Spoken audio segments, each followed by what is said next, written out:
What's up, guys? Gaonan here, and welcome to episode 6 of Drafting the Masters.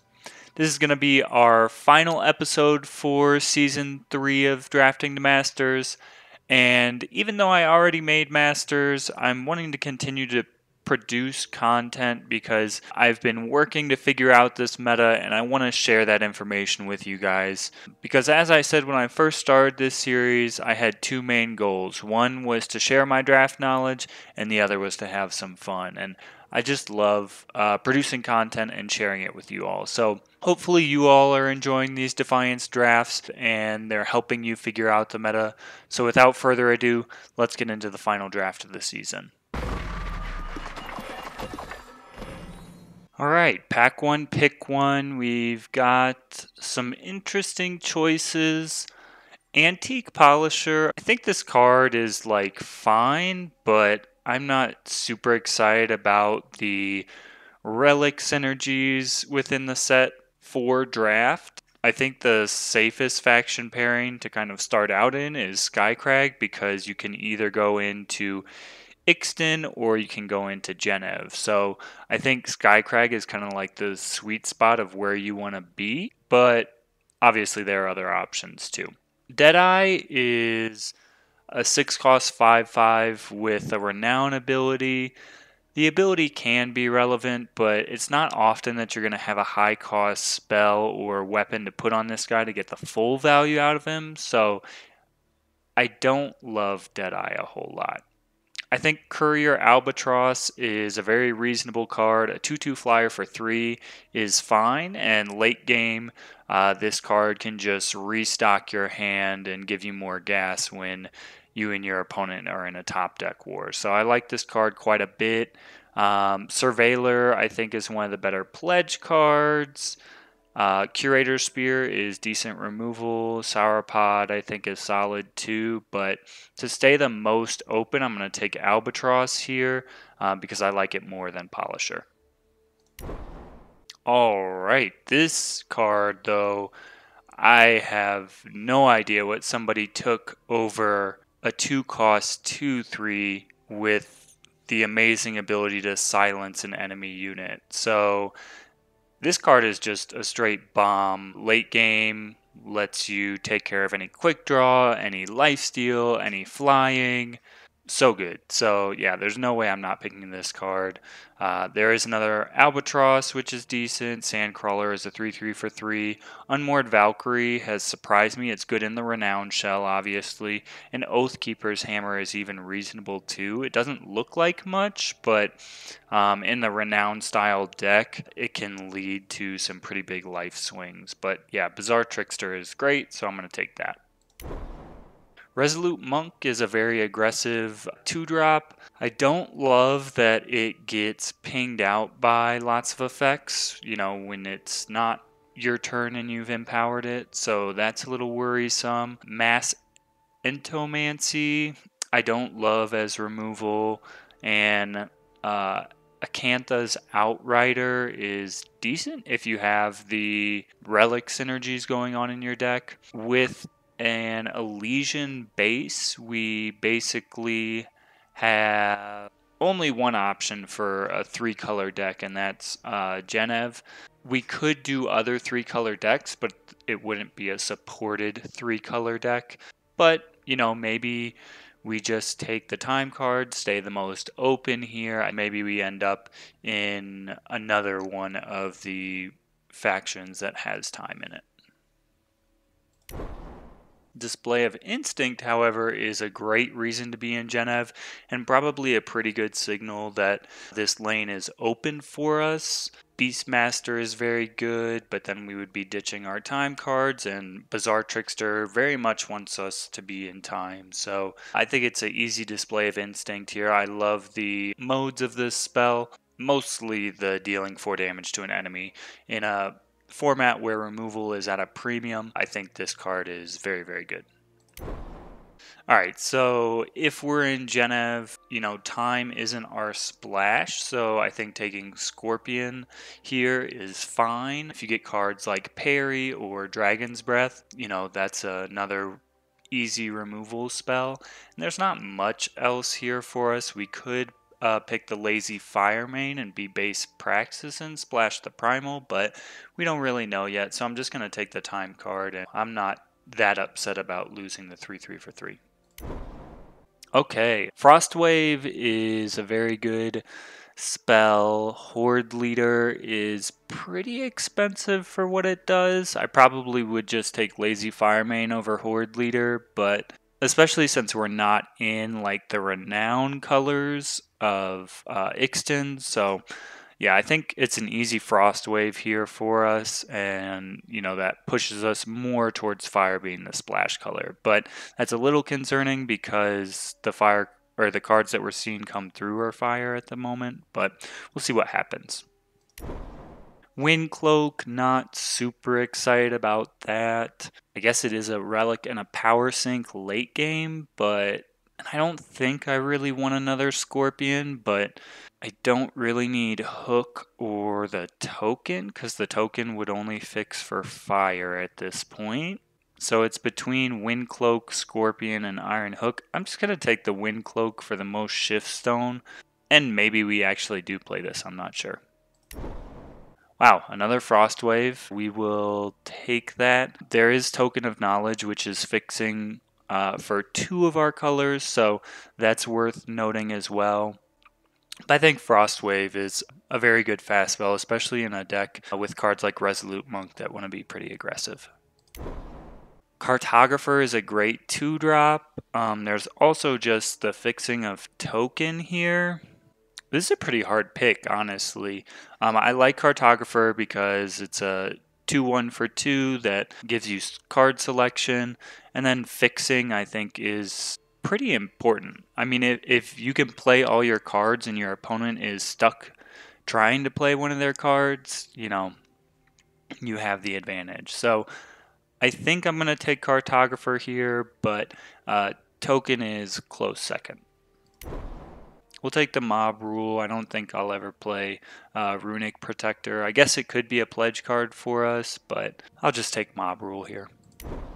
Another Cartographer, so kind of punished for taking the first Cartographer and not the fixing, but we're fine with 2 of these. And Lens of Clarity. Alright, so right now definitely have fire as the splash color. So looking at this pack, we've got Lethrai's Secret Weaver.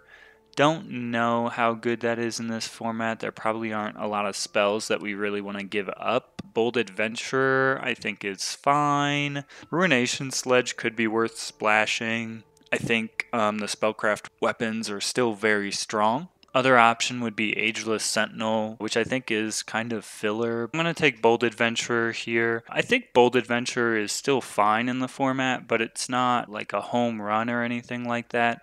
I think Ageless Sentinel and Bold Adventurer are very similar, and I'd rather be more aggressive, so I'd rather have more 2-drops. I don't think any of these cards are exciting for us, so I'm going to take Amber Ring just for the token production, late game mana sink. Jotun Warrior, don't love it. Backlash is pretty bad, and Viper's Bite, I wouldn't see why I would play that, so Amber Ring it is.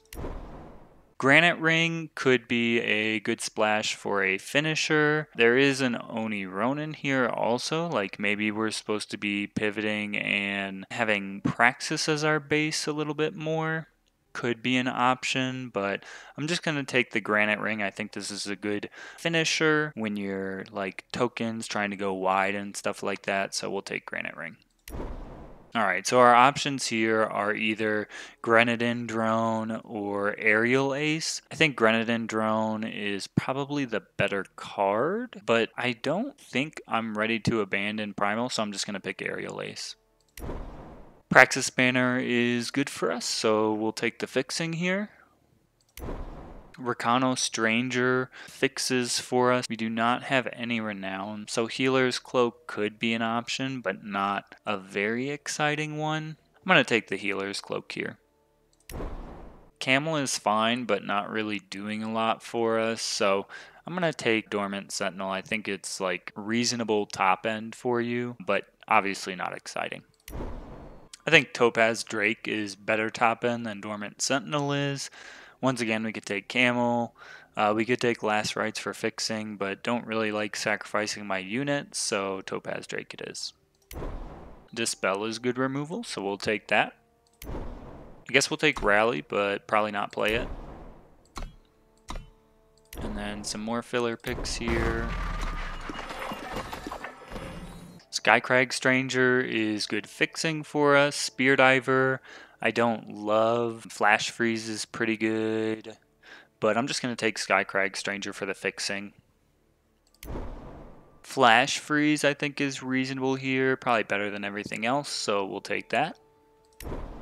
Mirror Image is pretty good. Secret Weaver could be fine. I think Rebel Sharpshooter is the best card, but do you splash for that? I don't really think so, and we don't have many ways to buff it to 4, so I don't think it's the right pick for us. So I think I'm just going to take the Mirror Image here. Monolith Guardian. Ugh, the floor is so low on this card, but the ceiling is pretty high. A 7/7 for 4 is really hard to deal with.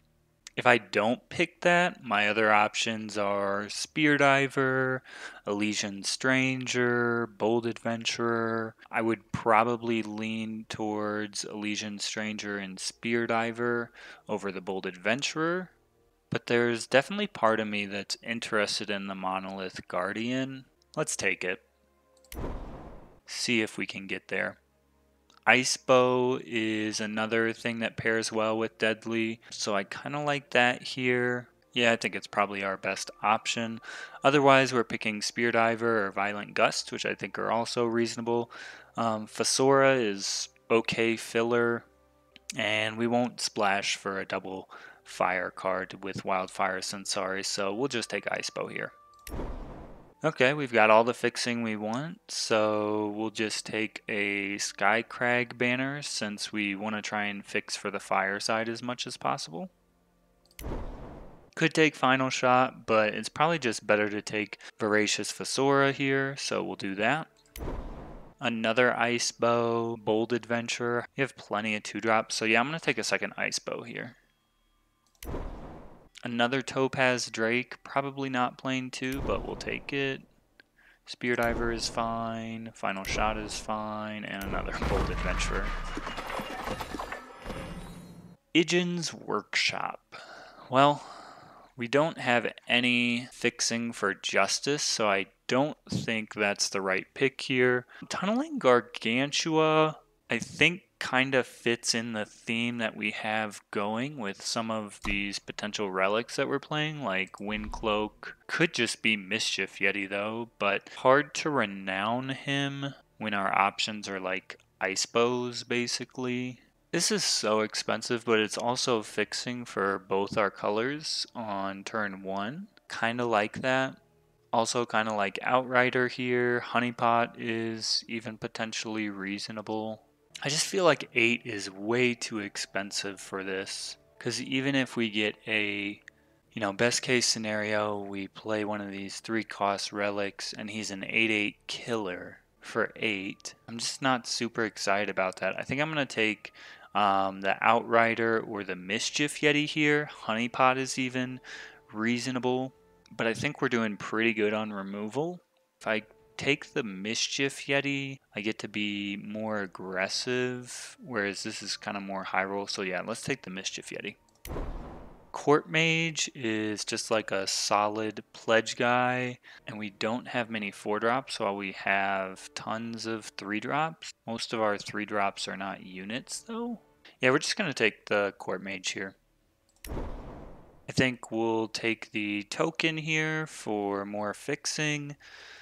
It's always welcome. Other options are another Mischief Yeti or maybe Fledgling Aviasaur, but I think I'm pretty happy just taking fixing here.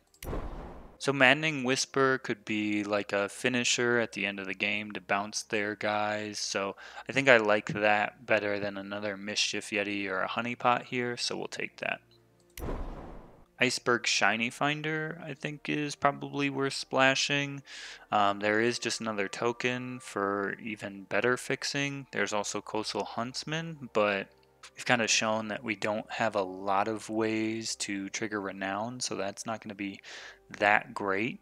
Shiny Finder, is it worth taking and making our deck potentially a little more inconsistent? I think Shiny Finder is fine, but I'm just going to take the fixing and make sure we have better fixing power here. Pack Beast is okay. Fireheart Recruit I think is really good. I don't know if you splash for these pledge guys though. Kind of awkward. Could just take Token of Knowledge for the fixing. That's probably the right pick here. Let's just do that. We could play Be Gone for like a tempo play potentially. Don't see anything else that gets us very excited. Twin Fang Cobra, which works well with the Ice Bows. I really hate the stat line on this card though. Also have Fledgling Aviasaur, which is just like another flyer. I think I'm gonna take the Twin Fang Cobra. Carnivorous Sauropod is an awesome pickup late. Love this card. A second one is fantastic, so we'll take it. Court Mage or another Mischief Yeti. Just gonna take another Court Mage here. And Awaken the Ages seems fine. We might even play it. Alright, so overall a very successful draft. Lots of good fixing, so we don't have to worry about the power base too much. Let's look at the fire cards first and make sure we're only playing ones that we know we want to play. I don't think we want to play Final Shot. Don't think we'll play 2 Topaz Drake. I'm pretty questionable about the Monolith Guardian, but we'll come back to that one. And definitely want the 2 Sauropods in the Display of Instinct. So seems like we're in the right spot right now. I think Dormant Sentinel can probably go just because I think Topaz Drake is probably going to be a better finisher for us. And then attachment wise, I like what we have. Healer's Cloak is probably like the most questionable, but I think it's fine. As far as spells, I think these are okay too. If we're like a really aggressive tempo-y deck, I don't know if we really want Awaken the Ages. Like, we're not trying to get to these high levels of power necessarily. It doesn't hurt by any means, but I don't think it really does much for us, so we can take that out. I like most of the other ones. Maybe Be Gone doesn't really fit, but it does help with like units with weapons on them. So like Healer's Cloak and Be Gone are questionable. I think this is probably a 17 power deck. So to get to 17, we need 5 more cuts. They can't all come from units. So let's cut the Healer's Cloak. Let's cut the Be Gone since Frostwave is like similar. Or is it just cut Flash Freeze because we have 2 Frost Waves? It's a lot of stun. I don't know about Mirror Image either, honestly. Like, it could be good, but could also just be not good. Yeah, I'm going to put the Be Gone back in instead of the Mirror Image. And so now we need 3 more cuts, and I think those all can come from units, not a problem. I think Fesora is like total filler for us after getting these Sauropods. I don't love Ace and Spear Diver, but I think they're fine. I don't love Cobra, but it does have synergies with the Ice Bows. Maybe 2 Court Mage is unreasonable. I keep looking at this Monolith Guardian because I'm like, how likely is it that I get, you know, one of these 2 rings and then also the Guardian and it all comes together and works perfectly? Fairly skeptical. But at the same time, it's like one of our higher value plays that we have. Yeah, let's just take that out. And then I think this is the deck. Let's get the power added.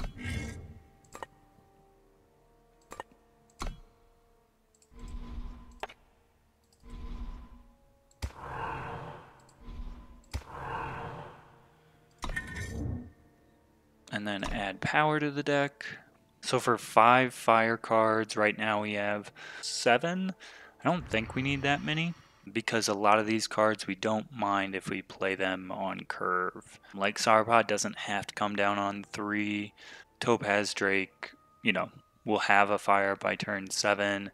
Granite Ring doesn't have to come down turn 3. Display of Instinct doesn't have to come down turn 3. So I think it's reasonable to play less fire sources. Where are we at on time? We've got 9 time sources. Pretty good. 10 primal. Seems like the right split. We could add one more time. Do we have any double influence cards? We have 1 double time. 2 double time. Yeah, let's put another time in. So 10, 10, 6. I like my odds of being able to fix perfectly for everything in the deck. So I think this is it. Just want to close out the drafting and deck building portion by saying thanks for joining me in this final episode of the season. I hope you've learned along the way what I'm starting to value. I'm starting to value fixing a lot more in this format because I think it's really important to be able to play your cards. If they're just dead in your hand, no matter how powerful they are, doesn't really matter. And some of the cards that you're splashing for now aren't as powerful as, you know, what you would think back to in some of the other draft environments. I think the displays are really strong, but some of the other cards might not be as strong. Like Sauropod can be very strong, but early it's just kind of filler. So those are kind of the things you're balancing. But overall, pretty happy with how the deck ended up, and I hope you'll join me in the next video where we'll look at the games.